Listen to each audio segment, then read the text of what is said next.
There's this specific physical sensation that millions of people feel right around this time of year. It's a very particular kind of exhaustion. Oh, I know what you're talking about. Your lower back is tight, your heels are throbbing, and you're standing shoulder to shoulder in a room that's probably a few degrees too warm. The Tarawih experience, it's physically demanding. You are essentially standing for a marathon recitation that can go on for hours, night after night. Exactly. And the sheer scale of it is just mind-blowing. Listening to the entire Quran, from the opening chapter to the final prayer, all in 1 month. But here's the thing, and I think a lot of people struggle with this. It can easily become just a wall of sound. Especially if you don't speak Arabic fluently. You know it's holy, you know you're supposed to be there, but the actual narrative thread, that can get lost in the ritual. That's a great way to put it. It becomes more of an endurance test than, say, an intellectual or spiritual journey. But if you actually peel back the layers of what's being recited, it's not just a stream of consciousness, it's highly structured. And that is our mission today.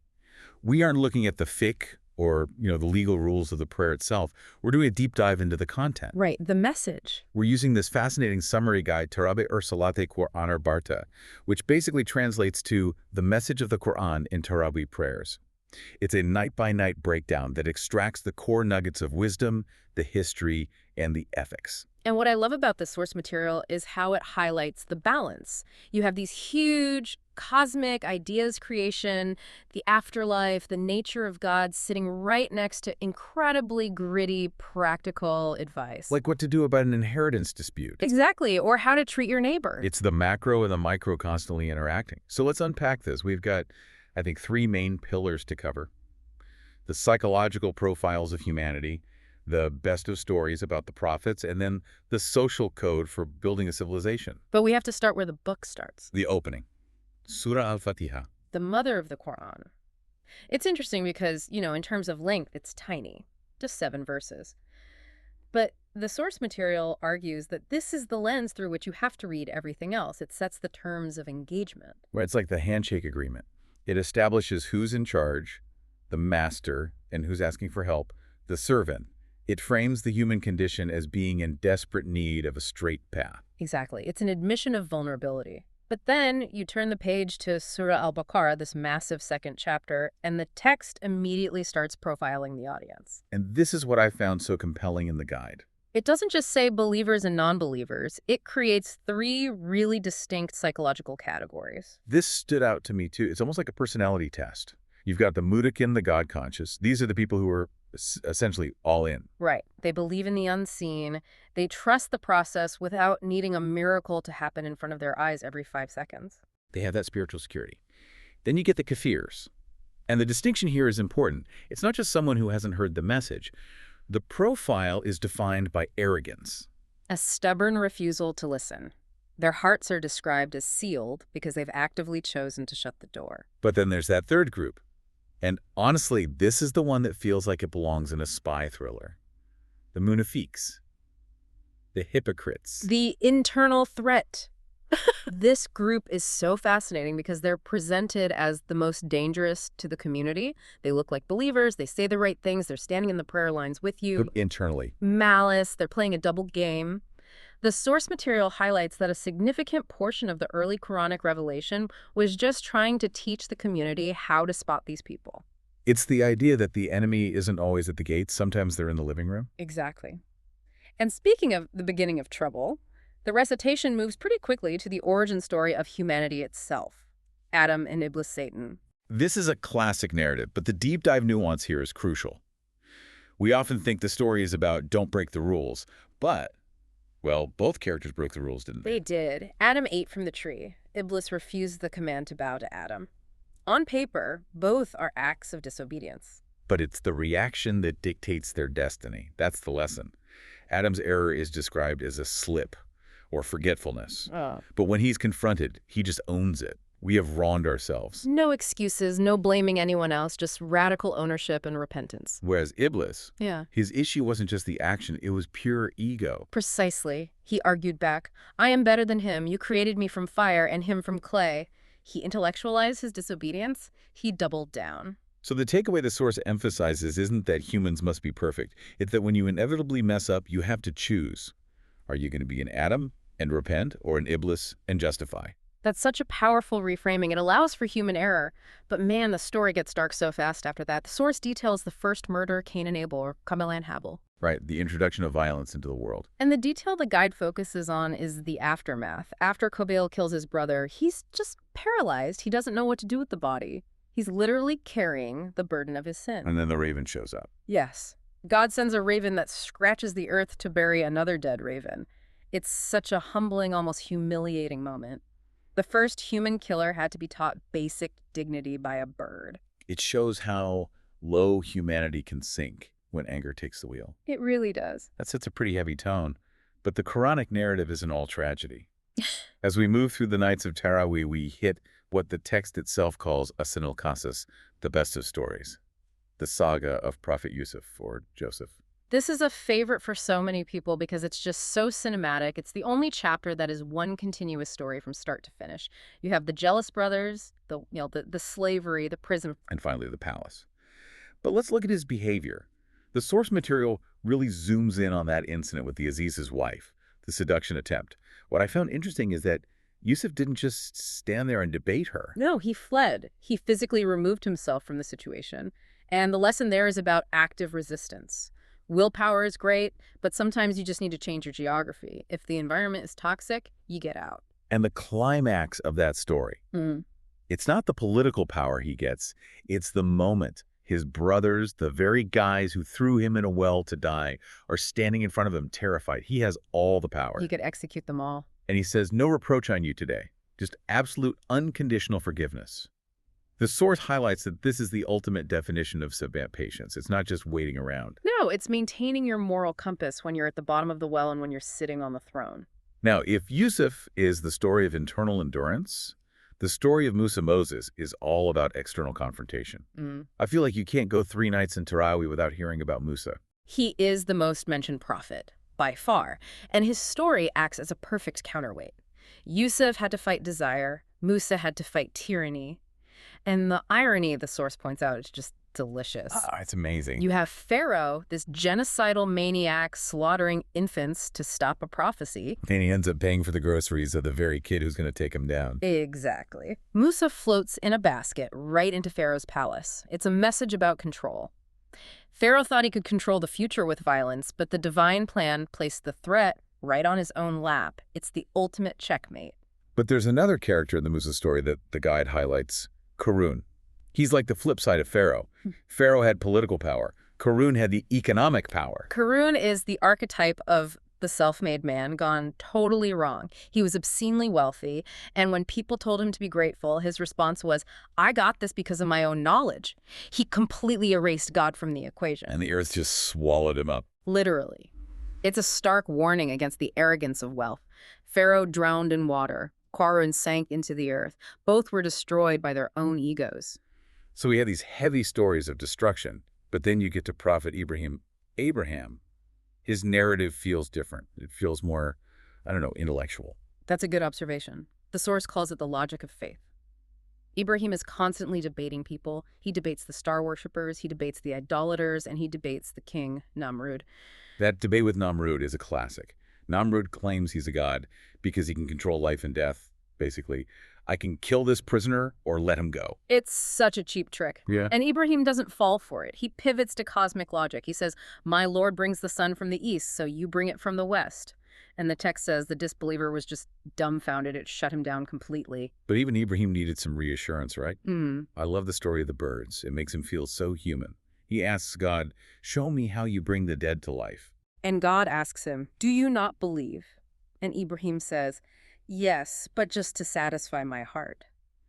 It validates that human need for tangible reassurance. So God tells him to take 4 birds, cut them up, place them on different hills, and call them. And they just come flying back to him. A vivid, visceral demonstration that resurrection isn't just a metaphor, it's a reality. Which is a perfect segue, actually, because after the stories of the ancient prophets, the Quran shifts gears to the reality of the Prophet Muhammad's own community, They weren't just debating theology, they were fighting for their lives. The historical struggle, yeah. The source focuses on three key events here: Badr, Uhud, and Tabuk. And honestly, if you understand these three, you understand the whole philosophy of struggle in Islam. Let's start with the prequel, though. Before we get to Badr, the outline mentions the story of Taluk and Jalut, Saul and Goliath. I feel like this really sets the stage for the underdog victory. It absolutely does. This story appears in Surah Baqarah. You have a small group of believers facing this massive army led by Goliath. But the controversy starts with their own leader, Talut. The people complained, "How can he be our king? He doesn't have enough money." Again, looking at all the wrong metrics. Right. And the response was that God gave him an abundance of knowledge and physique. Competence and capability matter more than your bank balance. And eventually, that small group defeats the giant army. It establishes the rule. How often has a small group overcome a mighty host by God's permission? And that is exactly what played out at the Battle of Badr. The Muslims were just vastly outnumbered. 313 against 1,000. I mean, by all conventional logic, a massacre. But the source describes the miracles of Badr. The angels descending, yes, but also something very psychological, a slumber. This is the part that blows my mind. The text says slumber overcame them as a security. Who sleeps before battle? Someone who has been completely relieved of anxiety. Biologically, if you are terrified, your cortisol is spiking. You can't sleep. For an entire army to feel safe enough to doze off moments before possible death, that implies a total nervous system reset. A spiritual intervention that led to physical calm. Exactly. So Badr was the high, but then comes Uhud, and that was not a high. The Uhud was a disaster, and the deep dive here is so crucial because it diagnoses the failure. It wasn't because they were outgunned. It was because a specific platoon of archers disobeyed a direct order. They saw the enemy retreating and ran for the spoils of war. Greed. They abandoned their post for worldly gain, and the tide turned instantly. The prophet was injured, people died, it was chaos. But the lesson isn't just listen to your commander. It's about how the Quran handled the failure. Right, it didn't excommunicate them. The verse that was revealed was, "Do not weaken and do not grieve." That's surprisingly gentle. It is, it's resilience training. You messed up. Okay, learn from it. Get back up. Don't wallow in despair. And then finally, the Tabuk expedition. This wasn't even a battle, really. It was just a miserable road trip. A very miserable, very long road trip in the scorching heat of summer, right at harvest time. It was the ultimate inconvenience. But the source calls this the filter. Because the hypocrites finally showed their hand. Exactly. When the call came to go, the munafiqs made every excuse in the book. It's too hot, my house is open, I can't leave my business. Tabuk distinguished the people who were truly committed from the people who were just along for the ride when things were easy. It seems like the recitation forces you, the listener, to ask, if I was there, would I have been an archer who ran for the gold? Would I have stayed home during the heat wave? It's a mirror. That's the point of these stories. But the Quran isn't just about war and profits. A huge chunk of the Tarawih recitation, and this is my personal favorite part, is about social ethics. How do we actually live together without killing each other? Surah An-Nisa, the women, and Surah Hujurat are the heavy hitters here. The imagery used for social violations is just intense. Oh, it's visceral. Take the rights of orphans. In a tribal society, if a father died, the uncles would often just absorb the wealth and leave the kids with nothing. The Quran comes down like a hammer on this. It says those who unjustly consume the wealth of orphans are eating fire into their bellies. That is a terrifying image. It's meant to be. It's protecting the most vulnerable. And then it lays out complex inheritance laws to stop family feuds before they even start. It even commands justice against yourself. That's the hard one. Stand up for justice, even if it is against your own selves or your parents. That goes against every single tribal instinct we have. It completely disrupts the my team, right or wrong mentality. And then you have Surah Hujurat, which is basically the code of conduct for a civil society. It tackles the things that actually tear communities apart: suspicion, spying, and gossip. The gossip verse is the famous one. Does any of you like to eat the flesh of his dead brother? It's revolting. And it's deliberate. It wants you to have a physical gag reflex whenever you start backbiting someone. It frames gossip not as fun conversation, but as actual cannibalism. And there's that practical instruction about news verification, too. If a wicked person comes to you with news, verify it. Think about how relevant that is today. The source emphasizes that acting on unverified rumors leads to regret. It's a safeguard against mob mentality. It also has that famous diversity verse. We created you into nations and tribes. So that you may know one another, not to despise one another. It kills racism at the root. The only hierarchy it recognizes is taqwa, character, and God consciousness. So we've covered the history, the psychology, the laws. But as we get to the last 10 nights of Ramadan, the tone of the recitation changes again. It stops looking at society and starts looking at the end. The transience of life. Surah Al-Kahf, the cave, bridges this beautifully. You have the sleepers in the cave, but you also have the parable of the two gardens. The guy with the massive estate. Right. He walks into his garden and says, I don't think this will ever perish. He was just drunk on his own success. He thought his wealth made him immortal. And his friend has to remind him, it's just vegetation. Exactly. It turns green, it looks nice, then it dries up, turns yellow, and crumbles. That is the Quran's metaphor for worldly life. It's a cycle that always ends. The garden is destroyed, and the man is left just wringing his hands. It's a check on materialism. And nothing puts a check on materialism like the descriptions of the hereafter. Surah Waqi, Surah Mulk. Surah Mulk challenges you to just look at the sky. Look at the creation of the most merciful. Do you see any flaws? Look again. It forces you to recognize the precision of the Creator. And Surah Waqi sorts humanity into three final camps. The foremost, the right, and the left. It's the final exam results. And the grand finale of this whole month-long journey is Laylatul Qadr, the night of power. It's the peak. After listening to nearly 30 parts of the Quran, standing for hours, fighting the sleep, you arrive at a single night that is better than 1,000 months. It's an invitation to compress a lifetime of worship into one evening. It's the ultimate spiritual opportunity.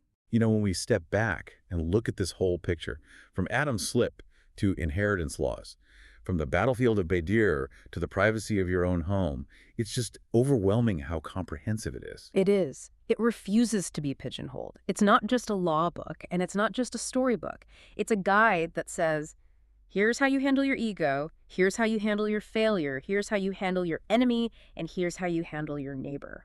There's one final image from the source material that I want to leave our listeners with.